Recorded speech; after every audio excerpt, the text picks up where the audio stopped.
guys. Ang lamig. Diyos ko Lord. Masaya na ako, nalalamigan ako. Kasi ang init-init ng room ko guys. Grabe. Minsan masasabi ko na nakarma din ang amo ko kasi nakarma din siya kasi yung China ngayon is sa balita is siya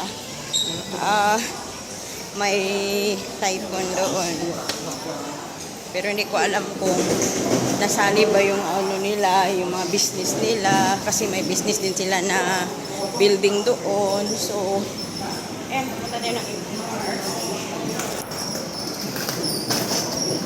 Dito na tayo sa MTR. Yung dinanas ko ngayon, mas more pa yung dinanas nila. Hindi naman ako nag-pray, pero at least malaman din nila kung gaano pala na kalupit yung ginawa nila, na wala akong aircon at wala akong electric fan. Sobra.